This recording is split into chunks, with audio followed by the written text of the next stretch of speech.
Bismillahirrahmanirrahim. Persaudaraan Islam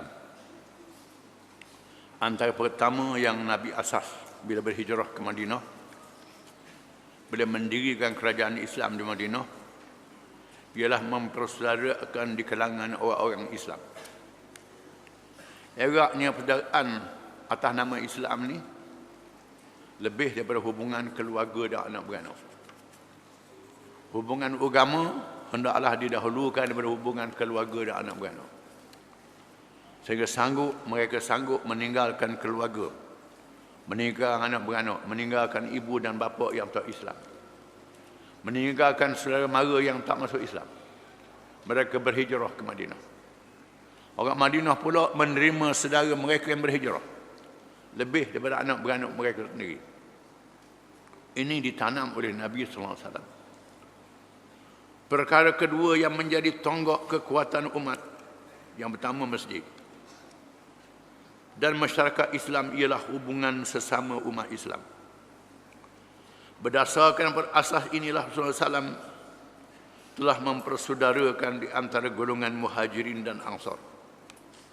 Muhajirin ialah mereka yang berhijrah daripada Mekah dan lain-lain, meninggalkan kampung halaman, meninggalkan harta, meninggalkan keluarga, pergi ke Madinah.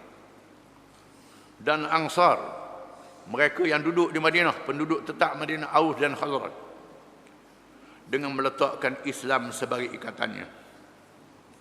Ia berbeza dengan hubungan asabiyah yang bertunjang di atas hubungan kekeluargaan, keturunan, warna kulit dan tanah air, tanpa ada perhitungan di atas dasar takwa dan maruah manusia.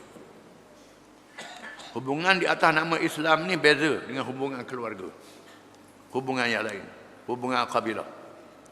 Al-Imam Ibn Qayyim menceritakan bahawa Rasulullah SAW telah melakukan upacara persaudaraan itu di rumah Anas bin Malik radhiyallahu anhu. Dihubungkan persaudaraan antara satu sama lain di rumah Anas bin Malik radhiyallahu anhu. Jumlah yang terlibat dalam peristiwa itu ialah seramai 90 orang. Ini merupakan tonggak yang pertama. 90 orang saja. Separuh darinya adalah di kalangan muhajirin dan separuh lagi dari kalangan ansar. 45 orang daripada muhajirin, 45 orang daripada ansar, orang Madinah. Rasulullah sallallahu alaihi wasallam telah memeterikan ikatan persaudaraan itu dengan suatu akad yang teguh dan diamalkan bukan hanya sebagai ucapan kosong semata-mata. Rasulullah sallallahu alaihi wasallam bersabda kepada mereka, "Bersaudaralah kamu di jalan Allah berdua-dua," kata Rasulullah. Sirah Ibn Hisham. Kemudian baginda memegang tangan Ali bin Abi Thalib radhiyallahu anhu dan berkata, "Inilah saudaraku." Sayyidina Ali khusus Nabi pegang, "Ini saudaraku." Sayyidina Ali dengan aku, sepupu dia dan anak akak dia. Seterusnya Hamzah dipersaudarakan dengan Zaid bin Harithah. Hamzah digabung dengan Zaid bin Harithah. Ja'far bin Abi Talib dengan Muaz bin Jabal. Abu Bakar As-Siddiq dengan Kharijah bin Zuhair. Umar bin Al-Khattab dengan Utbah bin Malik. Abu Ubaidah bin Al-Jarrah dengan Sa'ad bin Muaz. Ar-Rahman bin Auf dengan Sa'ad bin Rabi'. Zubair bin Al-Awam dengan Salamah bin Salamah. Uthman bin Affan dengan Aus bin Shabab. Talhah bin Ubaidillah dengan Ka'ab bin Malik. Sa'id bin Zaid dengan Ubay bin Ka'ab. Musa'ab bin Umair dengan Abu Ayyub Khalid bin Zaid. Abu Huzaifah bin Utbah dengan Abbad bin Bishr. Ammar bin Yasir dengan Huzaifah ibn al-Yaman. Abu Dha al-Ghifari dengan Munzir bin Amr. Hasib bin Abi Balta'ah dengan Uwaim bin Sa'idah. Salman al-Farisi dengan Abi Darda. Dan Bilal bin Rabah dengan Abu Ruwaihah radhiyallahu anhum. Ini yang disebut nama dalam sirah Ibn Hisham. Yang lain tak disebut saudara, panjang. Ini sahabat-sahabat yang besar. Disebut nama, digabungkan. Ada yang dipersaudarakan dengan sama-sama dari Mekah belaka. Macam Sayyidina Hamzah dengan Zaid bin Harithah. Zaid ni ialah anak angkat Nabi. Dan juga hamba yang diperdekakan. Jadi anak angkat Nabi. Digabungkan dengan Hamzah. Adapun yang lain tu antara Muhajirin dan Ansar. Betapa eratnya persaudaraan itu diriwayatkan oleh Al-Bukhari dalam kitabnya As-Sahih.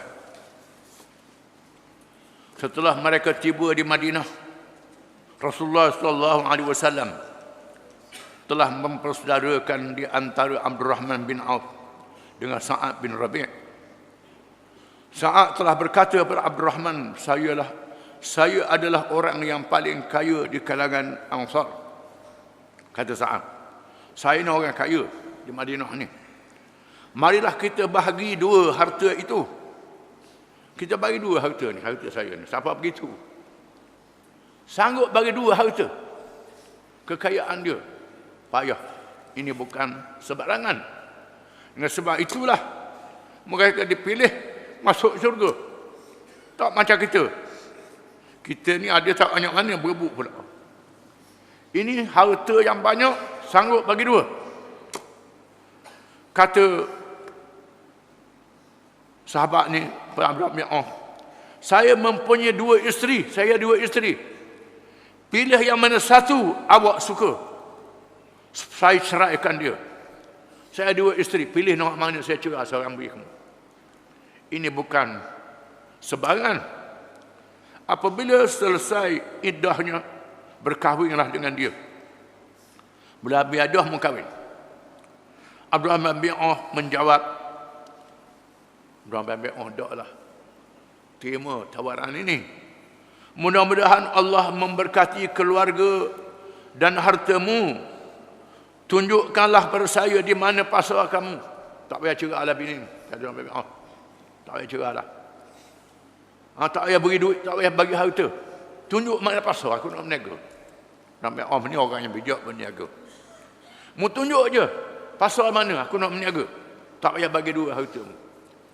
Artinya tidak tomok harta, yang ini tak sayang harta.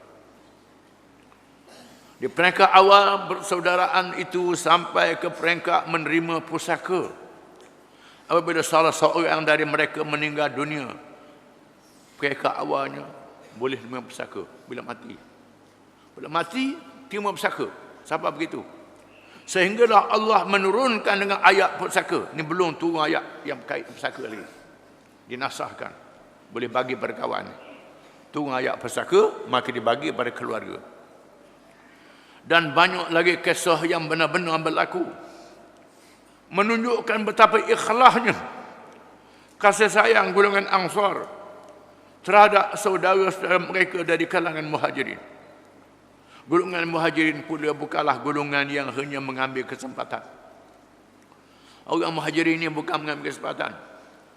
Oleh itu mereka hanyalah menerima bantuan dan pengorbanan sahabat-sahabat mereka menurut keperluan mereka. Yang Muhajirin ini dah ambil kesempatan. Orang beri harta, tak ambil. Beri modal je. Pinjam je. Pulang balik. Dan sebagainya. Mereka ada maruah, ada harga diri. Tak ambil yang diberi ini.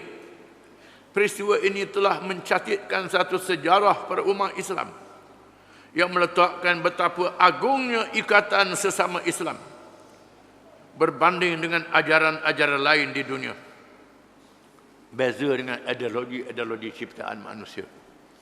Sama ada kapitalisme, sosialisme, praktisme. Apa saja ideologi yang barat ciptakan tak boleh banding dengan Islam. Kerana Islam berasaskan akidah iman, percaya pada dosa dan pahala, percaya pada balasan hari akhirat, dan berasaskan mengabdikan diri kepada Allah.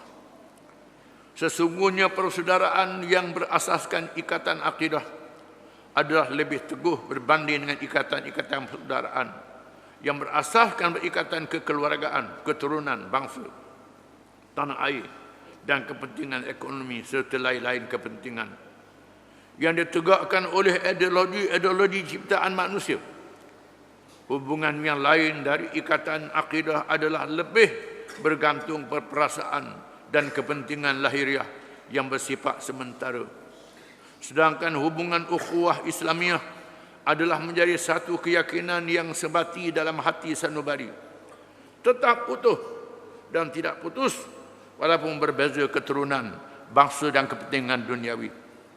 Tuhan jadikan begitu. Memanglah Tuhan jadikan sampai hari kiamat dalam Islam ni. Bila kita dengar orang rohaya, orang rohaya kena tindah, kita mari nak marah. Bangkit. Ini iman yang ada dalam diri kita. Dari orang Palestin, kita mari bangkit.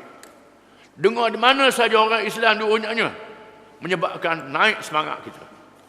Ini menandakan iman kita ada.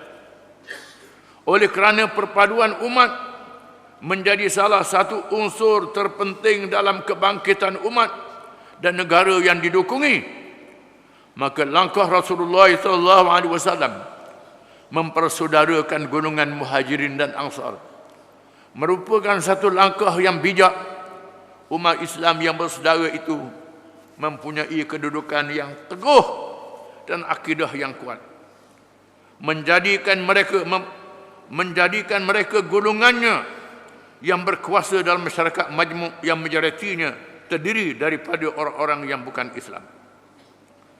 Sehingga hubungan persaudaraan Islam ni menyebabkan orang Islam kuat menghadapi Yahudi, menghadapi Kristian, menghadapi kumpulan yang bukan Islam. Bila ada persaudaraan Islam. Bila persaudaraan Islam ni tak ada, duduk fikir nak harta je, nak benda je, kita buang persaudaraan Islam ni, maka tunggulah keruntuhan umat dan kejatuhan mereka. Orang Islam yang ada semangat Islam, dia tidak biarkan saudara dia yang seagama. Kita melihat bila Afghanistan diserang oleh Rusia, orang Pakistan menerima saudara mereka. Bila orang Bosnia diseksa, diunyanya orang Turki, seluruh orang Islam tempat lain bangkit berlaku. Ni bila orang Islam kena tak berasa apa pada kita. Kena menega je, rakam menega dah. Ke ekonomi je, ke perut je. Tak ke kepentingan Islam. Walaupun ancaman dan cabaran-cabaran yang diterima begitu banyak, namun umat Islam tetap teguh dan tidak berjaya dihapuskan oleh musuh. Umat Islam terus mencapai kemenangan dan penyebaran Islam terus berkembang ke seluruh pelosok dunia. Dengan ikatan persaudaraan yang teguh itu, maka hancur leburlah pahaman asabiyah yang berlandaskan kepada keturunan dan warna kulit, kerana menjadi nilai yang sebenar ialah nilai takwa. Ini orang Islam zaman dulu.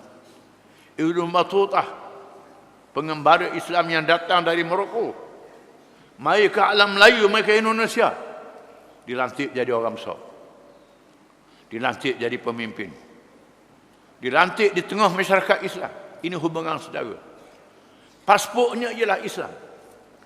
Bila tahu dia orang Islam, dia anggap sebahagian daripada kita. Ini zaman dulu. Islam adalah pasport kepada seluruh dunia Islam. Hari ini dah pasport berdasarkan persempadan negeri. Nak masuk ke negeri orang Islam pun susah. Kenapa? Hilangnya persaudaraan Islam. Wallahu a'lam.